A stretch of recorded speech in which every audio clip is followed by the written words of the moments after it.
Okay? Ayan guys, eto na nga yung sinasabi natin, your wish is my command. Sinasagot ni universe yung mga dasal nyo mga kapiksi, and sooner or later, no, mino-move na ni universe guys, no, magkakaroon na yan ng movement. Kapag nagdasal tayo guys, when the universe received our prayers, affirmations, automatic yan, creation is finished, i-move niya yung mga tao, bagay, sitwasyon sa paligid mo para ma-experience mo siya sa iyong physical reality. So again guys, these are answered prayers, no?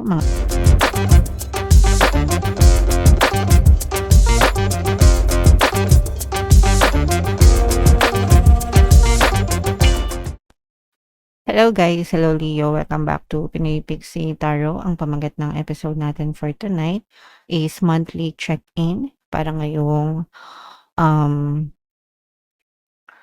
June para sa Leo, Sun, Moon, Rising Sign, and Venus. If hindi kayo naka-resonate guys dun sa monthly horoscope nyo, pwede nyo panoorin tong video na to guys. Baka nandito yung energy nyo mga kapiksi. So, unahin natin tong deck na to. Ito yung angel messages para sa inyo guys.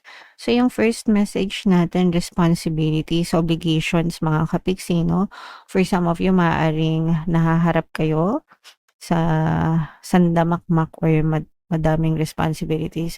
Ito guys, this will resonate more dun sa mga parents or magulang natin na kapiksi na may mga pinag-aaral, lalo na kasi it's your responsibility to send your kids to school, di ba? Responsibilidad nyo na pag-aralan yung mga anak nyo. So, syempre, kasama dyan yung pagbibili ng school supplies, uniform, tuition fee, 'di ba, yung enrollment, lahat na. Depende kung sa public or sa private. Pero kahit na guys, no, doesn't matter kung anong school nyo sila papasukin, the obligation is still there, the responsibility is still there, should take care of them. Hindi lang naman, pwedeng pera lang yung nabawas, 'di ba? Public school versus private school, pero yung obligation nandun pa rin. Ibig sabihin, kailangan intindihin mo pa rin yung anak mo, 'di ba? So, yeah. So, yung first message para sa inyo. Another message, guys. Ito naman, wag na kayong magdagdag ng gas sa baga, lalong nag-aapoy. Yun yung ibig sabihin nito. Kumbaga, umiwas na kayo sa mga maiinit na sitwasyon, mga kapiksi, kasi baka sumabog pa yan and mas lalo lang mapasama kayo, no? So, yung mga maiinit na sitwasyon, iwasan nyo na. Yung mga toxic na tao, bagay, sitwasyon. Kasi kapag sumausaw pa kayo at matsyempohan sa inyo sumabog, nako, yari ka, di ba? Yari ang buhay mo. So, wag mong idamay yung sarili mo sa mga ganong klaseng sitwasyon, mga kapiksi. Alright?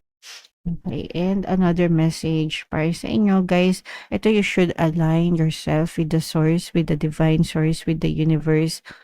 Mga kapiksi, kung gusto mong ma-manifest yung mga bagay na gusto mo, you should align yourself through that with the vibration of what you want to receive para mag-manifest yung mga desires mo. So, ibig sabihin, hindi ka pwedeng mag-manifest ng mga positive na bagay kung ang nararamdaman mo ay negative. Kung ang iniisip mo ay negative. Hindi siya tutugma. Parang ano lang yan guys, radyo. Sa radyo, dalawa yung istasyon guys, AM tsaka FM, 'di ba? So sabihin na natin sa buhay, dalawa yung istasyon, negative at tsaka positive. Hindi ka pwedeng makinig ng mga kanta sa FM kung ang radyo mo ay naka-tune in sa AM. Ang maririnig mo doon puro balita, puro news, 'di ba? Pero kapag pinalitan mo yung dial sa radyo, hindi ko sure kung alam nyo pa yung radyo, mga kapiksi, sa henerasyon ngayon, no? Hindi ko alam kung alam pa ba nila yung radyo, 'di ba? Pero ganun yun guys, hindi ka pwedeng makinig ng mga kanta sa FM kung ang radyo mo ay nasa AM station. Sa buhay, hindi ka pwedeng maka-experience ng positive na minamanifest mo kung ikaw mismo ay nega. No? Yun yung ibig sabihin. So, you should align yourself with the source. para ma-experience mo yun. Okay? Alright. So, comment down below if naka-resonate kayo dyan. Ito naman ay sa love guys, no? So, energy sa love situation nyo. So, for some of you, this is a soulmate connection. Kung kayo ay meron ng mga partner o specific person, maaaring soulmate mo na siya. Kung ikaw naman ay single, mga kapiksi, maaaring dumating sa'yo, ipakilala sa'yo ni universe yung soulmate mo. Another message for you, Leo. Happiness. Wow. Playfulness. So, ibig sabihin nito, parang nasa paraiso kayo ng iyong partner or specific person. Punong-puno ng love, punong-puno ng happiness. Na-enjoy nyo yung relationship nyo, yung company ng isa't isa. Mga kapiksi, usually, nangyayari ito kapag ka nasa honeymoon phase or nasa bagong stage pa lang ng relationship, mga kapiksi. So, samantalahin nyo.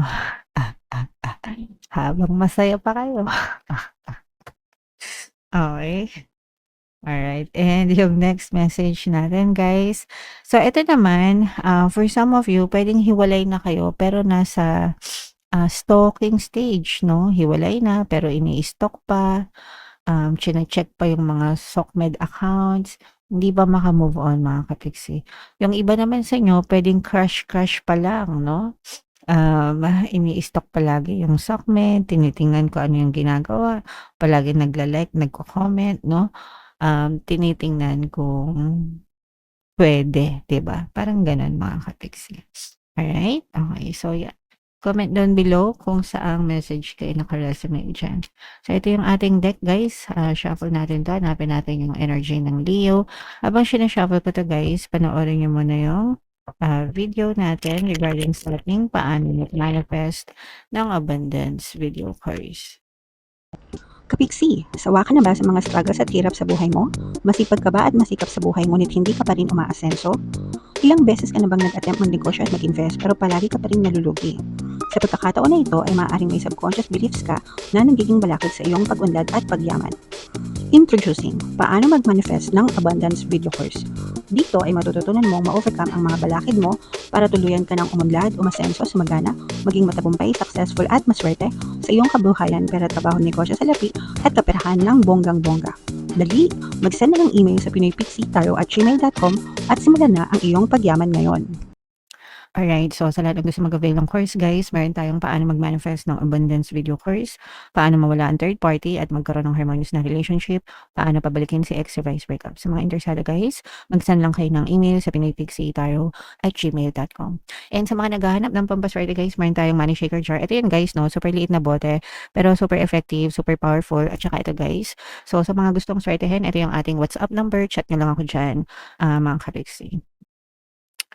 So, Leo, kayo ay na-represent ng King of Wands. Kung ano lang yung makaresonate sa inyo, guys, take that message. Wow. So, ito na guys yung sinasabi natin na love, magandang love energy. For some of you guys, no, maaaring soulmate talaga kayo ng person mo. And yung iba talagang ini-enjoy nyo lang yung happy relationship with this person. So, this is a type of connection na punong-puno ng love, punong-puno ng very harmonious yung relationship, mga kapiksi.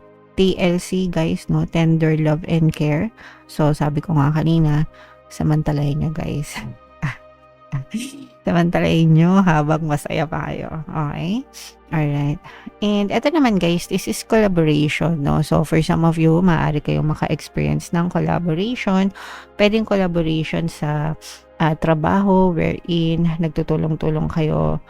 Pwedeng nagiging bahagi ka ng team sa trabaho mo, tapos nararamdaman mo yung pagtulong sa'yo ng mga colleagues mo, lalo na if newbie ka, no? Yung mga new hire, newbie sa trabaho, mga kapiksi. Yung iba naman sa inyo guys, pwedeng collaboration sa negosyo, no?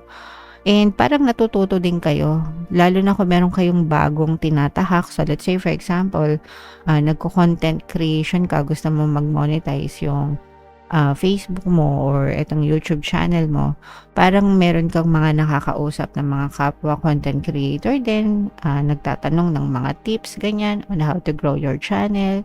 So nakakatulong yan para sa inyo, Leo.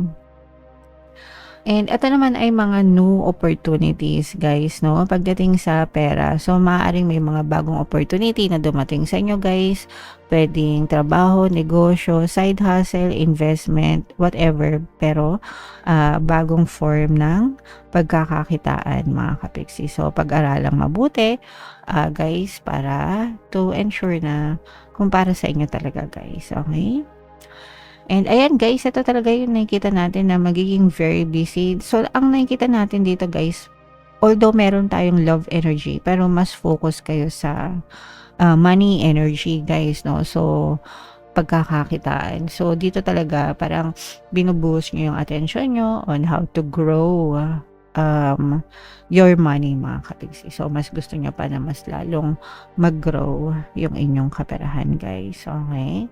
Alright, and yeah, so again, collaboration guys, teamwork, cooperation with other people, mararamdaman nyo rin guys yung suporta ng mga tao sa paligid nyo mga kapigsi. Ito mas magre-resonate ito dun sa mga nasa SOCMED, no? Kung ang source of income nyo ay social media, mas magre-resonate sa inyo yan kasi na-appreciate nyo yung mga followers nyo, yung mga subscribers nyo, mga kapigsi. Alright? And eto, wow, eto guys, ibig sabihin nito may mga dasal, no, na sinasagot ni universe yung mga dasal nyo, mga kapiksi. So, your prayers are being heard, narinig na yan, and now they are being answered.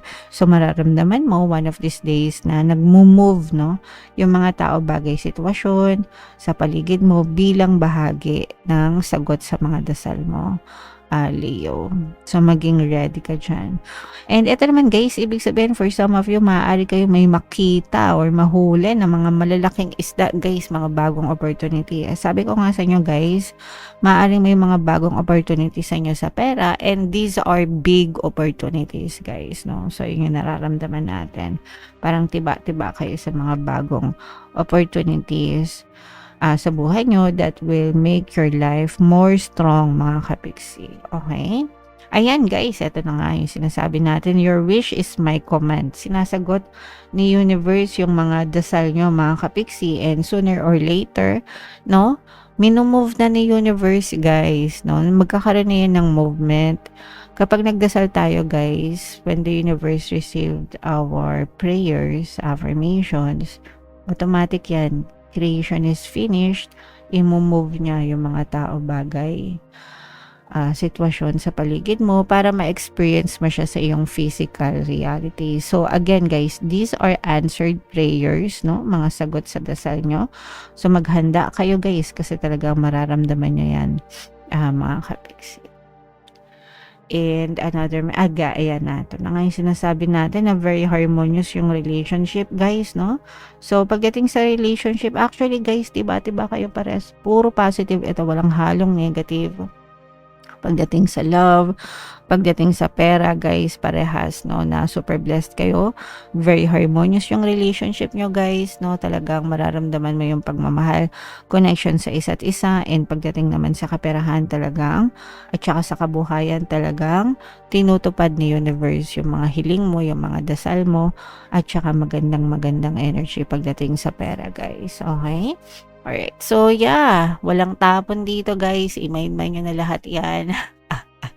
Sa comment section, i-claim nyo na lahat, no, leave it guys, no, para talagang ma-experience nyo siya. Alright, so comment down below if naka-resonate kayo mga kapiksi. For more tarot readings, ito yung playlist nyo. Ito naman yung ating success stories ng paano mag-manifest ng abundance video course. Panoorin nyo itong video natin guys about money shaker jars. Thank you for liking, sharing, and subscribing. See you next time. I love you all. Have a nice day. Bye-bye.